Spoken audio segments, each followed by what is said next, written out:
তিনটে বাঘের সঙ্গে দেখা, তিনটে বাঘের সঙ্গে দেখা। হ্যাঁ, ব্যাপক হারে ফাইট করে সেখানে তাস দিয়েছে।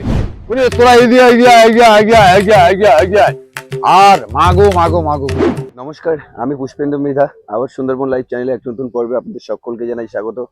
বন্ধুরা, কি বলবো, গলার অবস্থা খুবই খারাপ। গলা ভেঙে গেছে, আর গলা ভেঙে গেছে তার রিজন আছে, একটু গরম ঠান্ডা মিলিয়ে ঠান্ডা লেগে গেছে। তো প্রচন্ড পরিমাণে আর কি গলার শব্দ শুনে বুঝতেই পারছেন কি অবস্থা। আর একেবারে কাছে এসেছি জ্যাঠামশাইয়ের। আর জ্যাঠামশাই কিন্তু, আর জ্যাঠামশাইয়ের বাড়ি আর আমার বাড়ির ডিস্টেন্স কিন্তু একটা খাল, মাঝখানে একটা বর্ডার আছে। খালের ওপারে আমাদের বাড়ি, আর খালের এপারে জ্যাঠামশাইয়ের বাড়ি। তো জ্যাঠামশাইয়ের কাছে আজকে এসেছি। জ্যাঠামশাই দীর্ঘদিন ধরে জঙ্গল জীবনের সঙ্গে যুক্ত, আরো জঙ্গল জীবনে আরো একটা বাস্তব অভিজ্ঞতা আজকে কিন্তু জ্যাঠামশাইয়ের কাছ থেকে নিতে চলেছি। তো ফার্স্টে শুনে নেবো জ্যাঠামশাইয়ের নাম। জ্যাঠামশাইয়ের নাম? আমার নাম অসিত গায়েন। আর এখন বয়স কি চলছে? আমার বয়স 63 বছর বয়স। 63 বছর চলছে। আর এখন কি জঙ্গল জীবনের সঙ্গে যুক্ত? আমি 8 বছর বয়স থেকে জঙ্গল জীবনের সঙ্গে যুক্ত। এখনই জঙ্গল করছি। আমি একটা ক্যান্সার গ্যাংগ্রিনে ভুগছি। তাতে করে আমার ছেলে মেয়ের কাছে কোনোদিন সহানুভূতি পাইনি, আমার কেউ সহায়তা করেন। এই জঙ্গলের ভিত্তিতে ইনকাম করে আমার চিকিৎসাপত্র হই। আমার স্ত্রী আমার সঙ্গে থাকে এবং এই গ্রামের আরো 4-5টা মেয়ে বা ছেলে আমার সঙ্গে যায়। এই একটা বেদনাদায়ক ব্যাপার বন্ধুরা। ছেলে মেয়েদের ছোট থেকে বড় করে হাড়িম করা খাটুনি, সেই খাটুনি খেটে ছেলে মেয়েদের বড় করে তারা দেখে না, শুনতেও খুব দুঃখজনক লাগে। তো যাই হোক জ্যাঠামশাই, এখনো কি জঙ্গল জীবনের সঙ্গে আছেন? আমি জঙ্গলই করি। আমার জঙ্গলে এই তো 2 দিন আগে এসেছি। আচ্ছা, জঙ্গলের মধ্যে আপনার সঙ্গে একটা ঘটনা ঘটেছিল আপনার নৌকাতে সম্ভবত। তো ঘটনাটা কিভাবে ঘটেছিল যদি একটু বলতেন। জঙ্গলে বছর 20 আগের কথা বলছি। বহু আগের কথা। হ্যাঁ, তা এখানে তোমার কাকা হ্যাঁ আজ আমার সঙ্গে বা আমাদের সঙ্গে গিয়েছিল। তোমার বাবাও ছিল, তোমার জ্যাঠামশাই ছিল, তোমার কাকা ছিল, কিন্তু ওকে ফিরিয়ে নিয়ে আসতে পারেনি। ওই একটাই অ্যাক্সিডেন্ট হলো। তারপরের থেকে আমার একটা বিশাল হারে পরাভয় এসে গেল।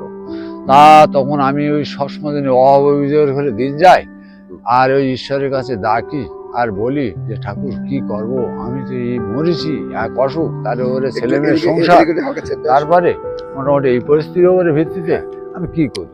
তা আমি আমার মায়ের কটা কথা মা আমার দিল, সেটা আমি মা বনি পূজাটা করি। আমি হিন্দু ঘরের ছেলে হলে কি হবে, আমি মুসলিম পূজা করি। তার জন্য অনেকে আমার ক্রিটিসাইজ করে, তাতে আমার দুঃখ না।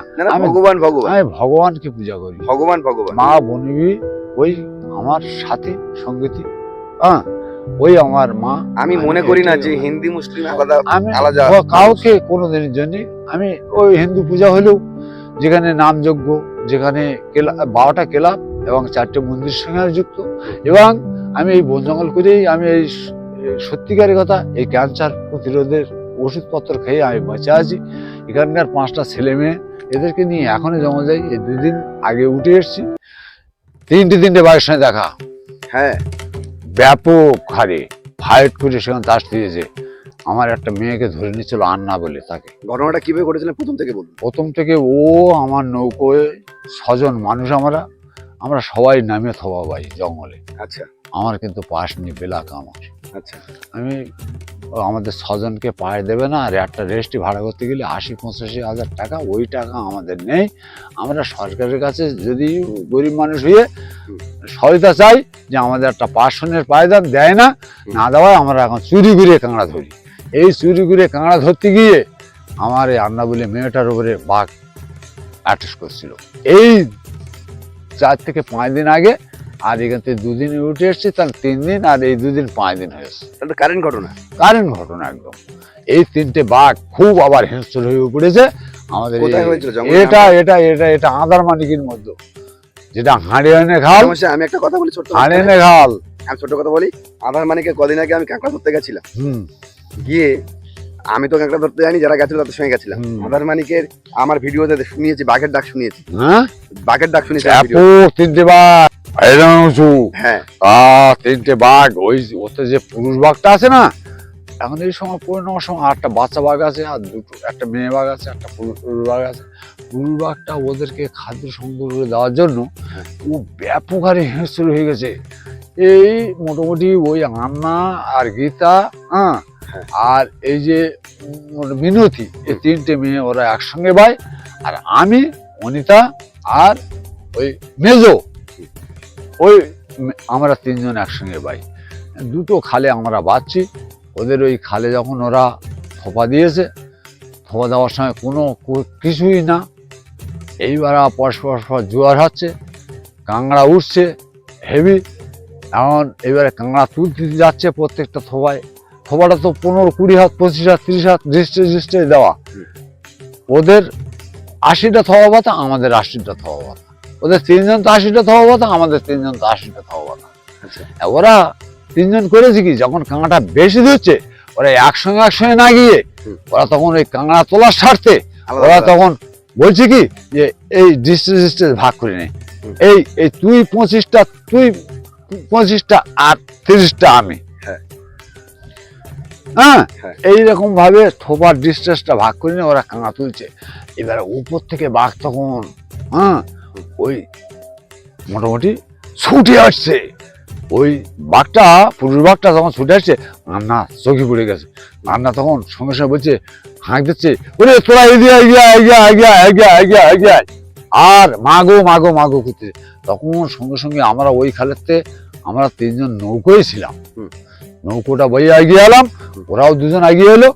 এসে তখন হাঁকি চিল্লি করে কোনোরকম ভাবে বাঘটাকে ফিরিয়ে দেওয়া হলো। বাঘটাকে ফিরিয়ে দেওয়া।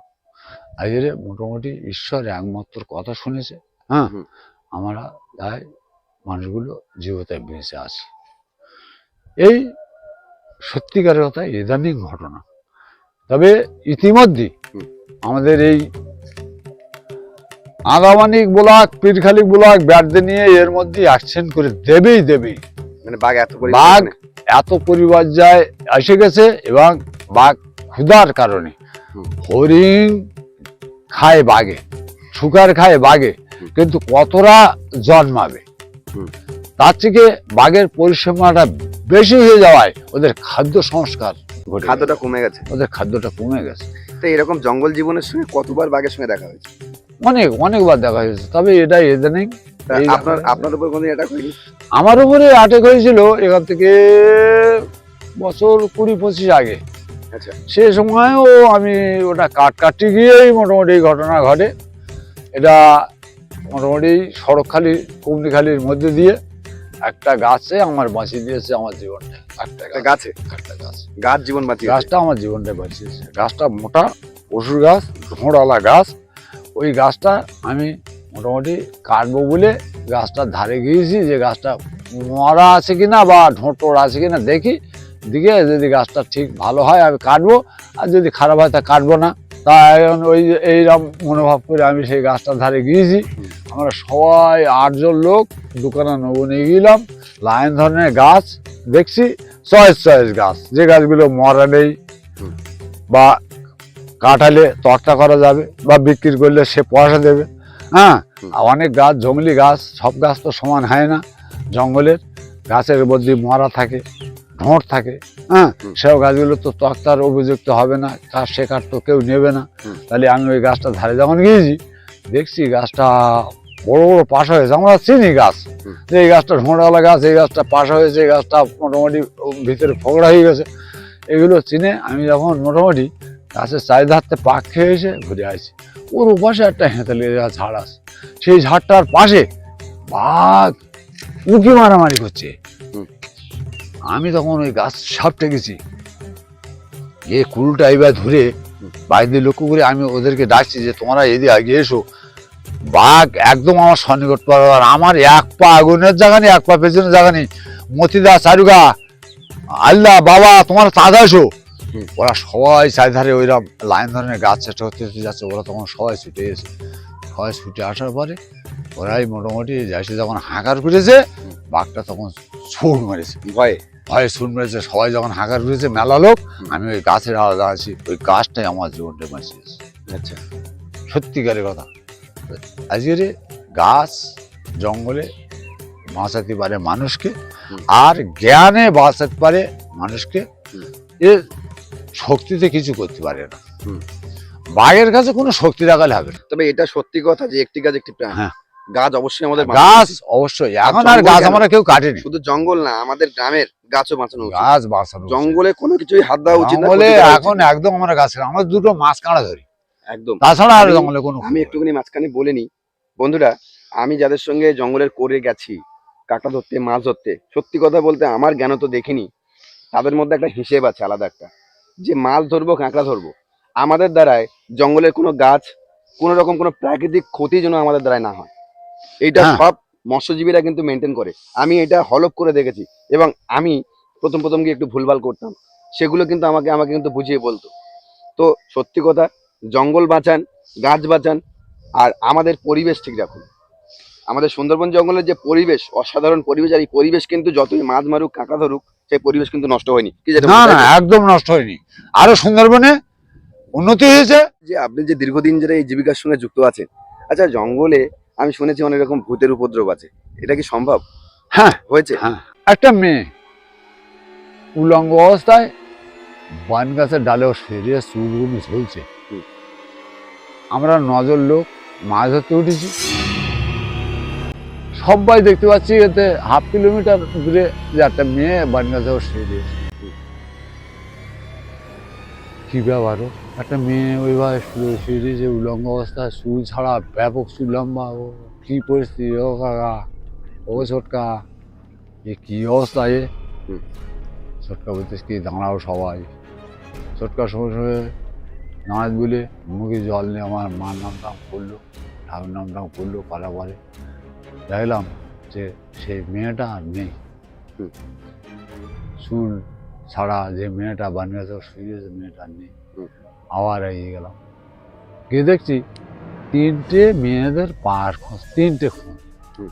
আর কোনো খোঁজ, তিনটে খোঁজ, তাছাড়া আর কোনো খোঁজ নেই। হুম। তারপর ওরা কোথায় গেল বিভ্রান্ত। আমার ছোটকা বললো কোনো ভয় নেই, এক কাজ করো মাছ ধরো। আমার বাবা এক পারে আর আমার ছোটকা এক পারে, দুজন, ওরা দুই ভাই দুই পারে, আমরা আর 7 জনে মাছ ধরলাম, ওরা দুজন দুই পারে ডিউটি করতেছি। হ্যাঁ, আজ সেইভাবে আজ আসলাম। এটা ওই সাইড খাল বলে, হুম। যেটা আগে মোটামুটি ওই বিদ্যের অফিসতে দুনিয়া ছিল ওইটা, বিদ্যের অফিসের পাশে এপারে যে চড়াখালটা দিয়ে না, হুম।